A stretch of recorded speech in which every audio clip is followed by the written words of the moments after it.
12월 13일 토요일 새벽 예배를 하나님 앞에 올려드리겠습니다. 하나님의 말씀 시편 142편 1절에서 7절까지의 말씀입니다. 내가 소리내어 여호와께 부르짖으며 소리내어 여호와께 간구하는도다. 내가 내 원통함을 그의 앞에 토로하며 내 우환을 그의 앞에 진술하는도다. 내 영이 내 속에서 상할 때에도 주께서 내 길을 아셨나이다. 내가 가는 길에 그들이 나를 잡으려고 올무를 숨겼나이다. 오른쪽을 살펴보소서. 나를 아는 이도 없고 나의 피난처도 없고 내 영혼을 돌보는 이도 없나이다. 여호와여, 내가 주께 부르짖어 말하기를 주는 나의 피난처시요 살아있는 사람들의 땅에서 나의 분깃이시라 하였나이다.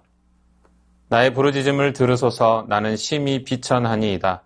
나를 핍박하는 자들에게서 나를 건지소서. 그들은 나보다 강하니이다. 내 영혼을 옥에서 이끌어내사 주의 이름을 감사하게 하소서. 주께서 나에게 갚아주시리니 의인들이 나를 두르리이다. 신앙생활을 하다 보면 어느 순간부터 마음속 깊은 감정과 상처를 하나님 앞에 숨기려 할 때가 많습니다. 신앙이 깊어질수록 원래 더 솔직해져야 하지만 오히려 약한 모습은 보여선 안 된다. 믿음의 사람은 흔들려서는 안 된다는 부담이 우리 안에 자리 잡기도 합니다. 그래서 기도할 때조차 마음으로는 울고 있으면서 입술로는 괜찮은 척, 견딜만한 척, 신앙 좋은 척 기도할 때가 있습니다. 그러나 다윗은 정반대로 행동합니다. 그는 마음의 흐느낌을 숨기지 않았고 영혼의 고통을 감추지 않았으며 굴 속에서 울부짖는 자신의 모습을 그대로 하나님께 드러냈습니다. 다윗이 이 시를 기록할 때는 사울에게 쫓기며 광야의 굴에 숨어 있던 시기였습니다. 고독, 두려움, 절망이 한꺼번에 덮쳐오는 자리였습니다. 어느 누구도 다윗을 이해해 줄 수 없고 어떤 인간적 도움도 기대할 수 없는 철저한 고립의 시간 속에서 다윗은 하나님께 그대로 자신을 드러냈습니다.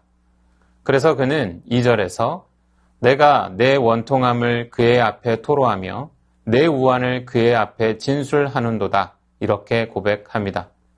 이 표현은 단순히 말했다가 아니라 마음속에 숨겨두었던 감정을 쏟아냈다는 의미입니다. 우리는 때로 기도할 때 경건한 문장만 하나님이 듣기 원하신다고 착각합니다.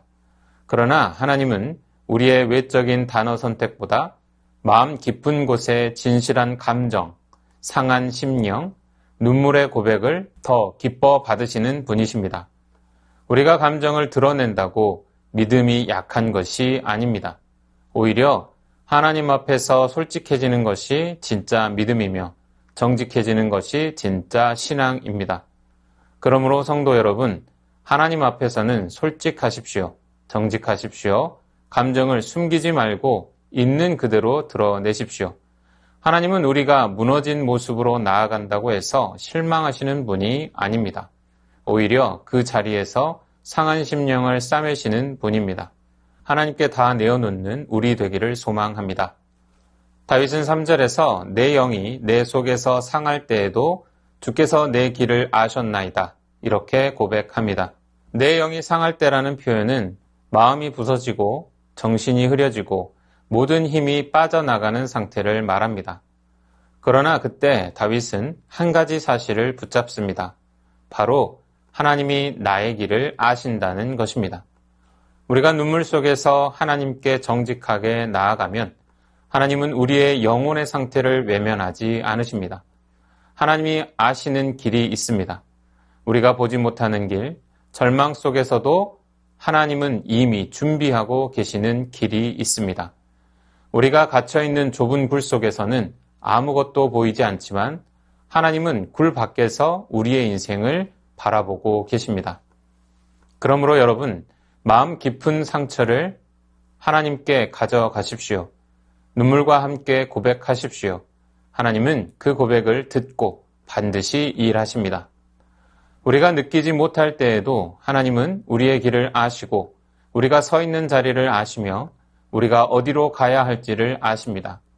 이 사실을 믿고 여러분의 모든 마음을 하나님께 쏟아 놓으시기를 바랍니다.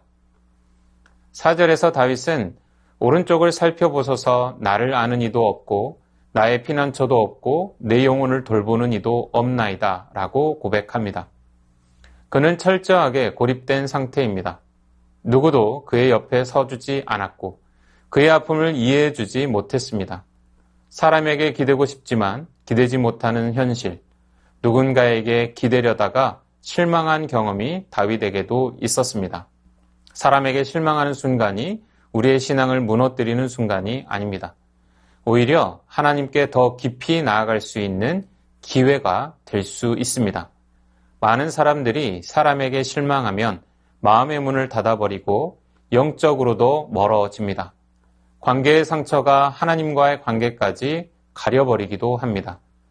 그러나 하나님의 사람들은 고립의 순간을 오히려 하나님께 정직하게 나아가는 기회로 삼았습니다.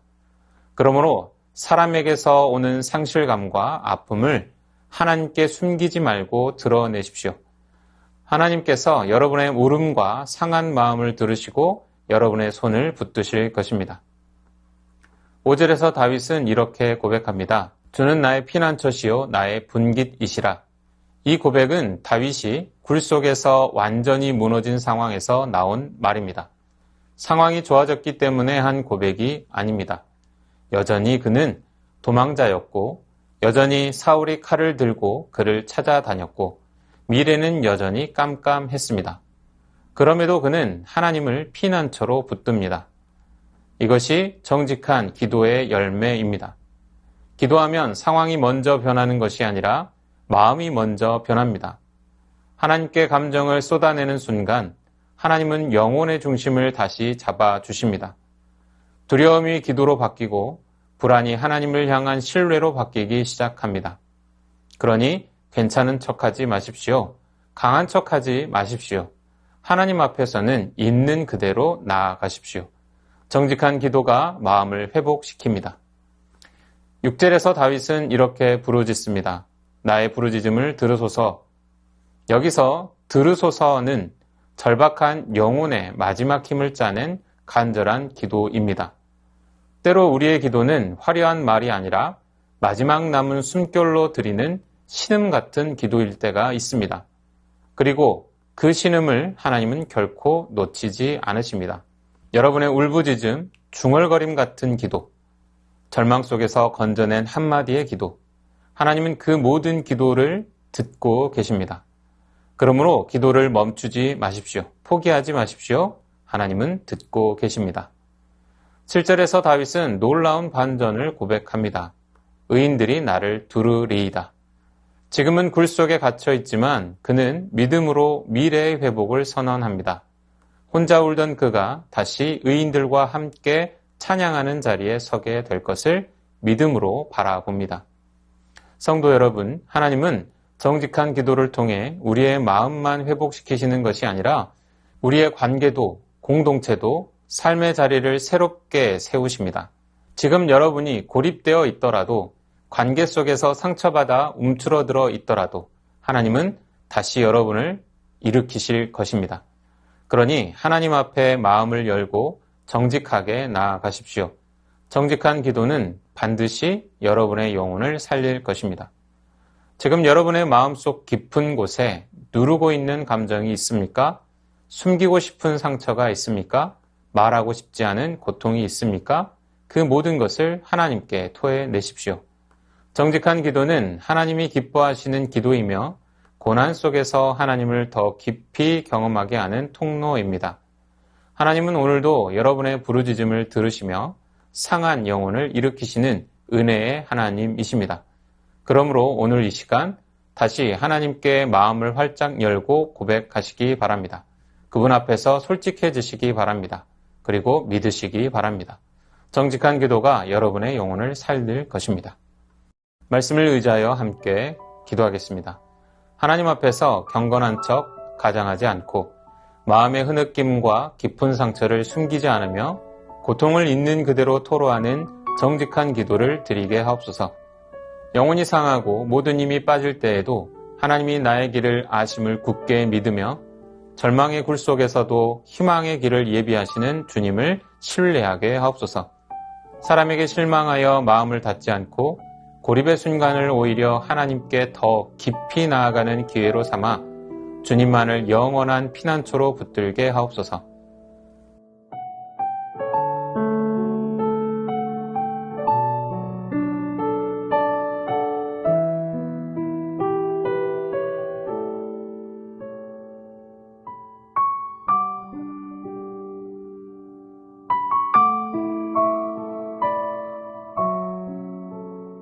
나라와 열방을 위하여 기도합니다.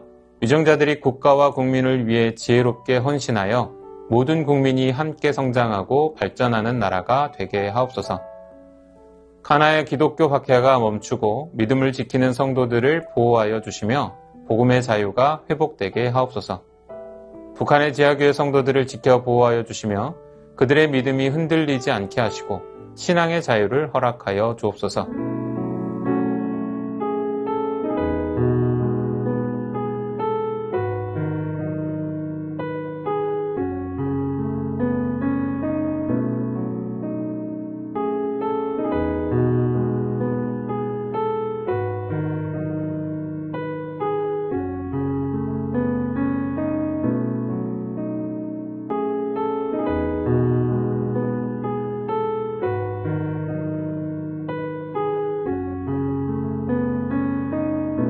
교회를 위하여 기도합니다.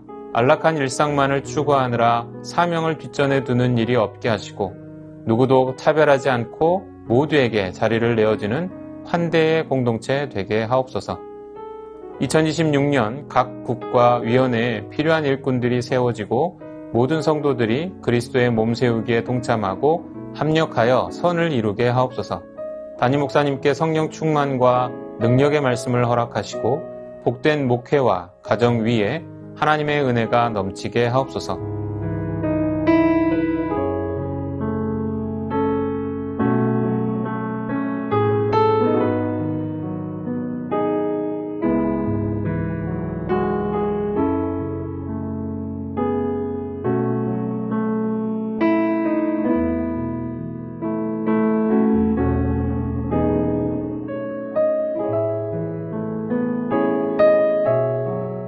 선교사님과 한우분들을 위해서 기도합니다. K국 연미족 정부흥 선교사님, 현지 교회 목사님 아들과 성도 아들의 혈액암이 완전히 치료되게 하시고 절망 속에서도 부활하신 예수님만을 바라보며 강건케 하옵소서. 중앙아시아에 연합과 부흥의 성령 바람이 불게 하소서. 현지 교회들이 성령으로 충만하여 하늘문을 열고 잃어버린 영혼들이 돌아오는 역사가 일어나게 하옵소서. 환우분들을 위해 기도합니다. 박준석 집사님의 모친 골수암으로 인한 조혈모 세포 이식이 예정되어 있었으나 급성 백혈병으로 전이되어 치료가 중단되었습니다. 어려운 상황 속에서 치료의 방향이 속히 정해지고 온전히 치유되게 하시고 가족 모두에게 하나님의 위로와 담대함 주옵소서. 양금숙 성도님, 췌장암이 재발하여 항암을 시작하셨습니다. 잘 견디고 이겨내도록 도우시고 항암을 통해 깨끗하게 치료되게 하옵소서. 김현정 집사님의 모친 대동맥 파열 수술 이후 많이 회복되었습니다. 2차 병원으로 전원하여 치료를 이어가려 합니다. 모든 회복의 과정 가운데 함께하여 주옵소서. 조정승 권사님 남편 백형호님, 뇌출혈 후유증으로 식사를 하지 못하고 균형을 잡지 못합니다. 손상된 신경과 기능을 회복시켜 건강을 속히 되찾게 하옵소서. 박세훈 집사님 유방암 발병 이후 뼈로 전이된 상황 가운데 있습니다. 통증이 완전히 사라지고 치료 과정 속에서 회복의 은혜를 경험하게 하옵소서. 김민정희 집사님, 방사선 치료의 효과가 크지 않아 현재는 호르몬제로 치료를 받고 있습니다. 검사 수치가 더 이상 악화되지 않고 안정되며 하나님의 은혜로 점차 회복되게 하옵소서. 권호순 권사님, 진행 중인 항암 치료가 계속 효과를 나타내어 암세포가 완전히 사라지고 면역력이 증가하여 모든 치료를 잘 감당하게 하옵소서. 노성빈 형제님, 크론병으로 8주에 한 번 주사제 치료를 하고 있습니다. 부작용이 생기지 않도록 보호하여 주시고 소장의 모든 염증이 사라지게 하옵소서. 이 밖에도 수술 이후에 회복 중에 있는 분들, 오랜 투병 중에 있는 분들을 위해 기도하기 원합니다. 선교사님들과 한우분들을 위해 기도한 후 개인 기도하겠습니다.